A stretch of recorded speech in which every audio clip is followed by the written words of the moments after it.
Chief justice Pakistan justice Saqib Nisar की सरबराही में सुप्रीम कोर्ट के 5 रुकनी बेंच ने आइन के आर्टिकल 62(1)(f) की तशरीह के लिए दायर दरखास्तों पर समाअत की। एक दरखास्त गुजार राय हसन नवाज की वकील आसमा जहांगीर ने अपने दलाइल में कहा कि वोटर्स के लिए कोई अहल या नाअहल नहीं होता। आर्टिकल 62(1)(f) में इबहाम है, किसी के अच्छे या बुरे किरदार का तयन कैसे होगा, डिक्लेरेशन कौन सी अदालत देगी, ये भी वाजे नहीं। जो काम पार्लियामेंट ने नहीं किया वो अदालत कैसे कर सकती है।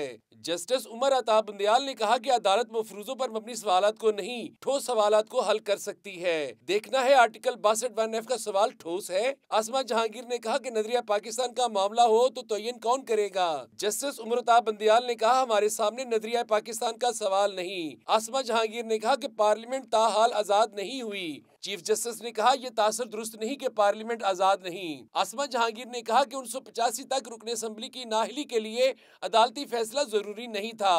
बीए की डिग्री की शर्त से वोटर्स की पसंद महदूद हो गई। अदालत ने ये बात बीए डिग्री के मुकदमे में तस्लीम की। चीफ जस्टिस ने कहा क्या गैर ईमानदार गैर अमीन करार पाने वाला जिमनी इलेक्शन लड़ सकता है। फर्ज कर ले आर्टिकल 62(1)(f) मुबहिम है, अदालत किसी मुबहिम आर्टिकल को कैसे कलअदम कर सकती है। जस्टिस इजाजुल हसन ने कहा अदालत ईमानदारी का तयन कर सकती है, बेईमानदार शख्स कुछ अरसे बाद ईमानदार कैसे हो जाएगा। आसमा जहांगीर ने कहा कि 1962 के आइन से पहले प्रोडा और रैपिडो के जरिए 7,000 से ज्यादा लोगों को नाअहल किया गया।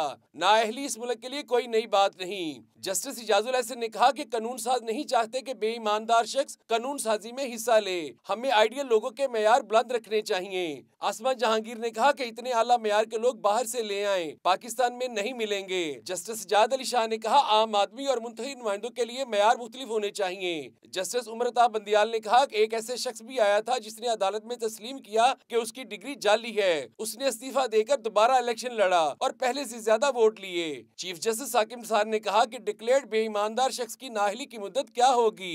जस्टिस अजमत सईद ने कहा नाअहली की मुद्दत डिक्लेरेशन के बरकरार रहने तक मौजूद रहेगी। आसमा जहांगीर ने कहा आर्टिकल 62(1)(f) के तहत नाअहली की ज्यादा से ज्यादा मुद्दत 5 साल होनी चाहिए। जस्टिस अजमत सईद शेख ने कहा कि 18वीं तरमीम में आर्टिकल 62(1)(f) के तहत नाअहली की मुद्दत क्यों नहीं लिखी गई।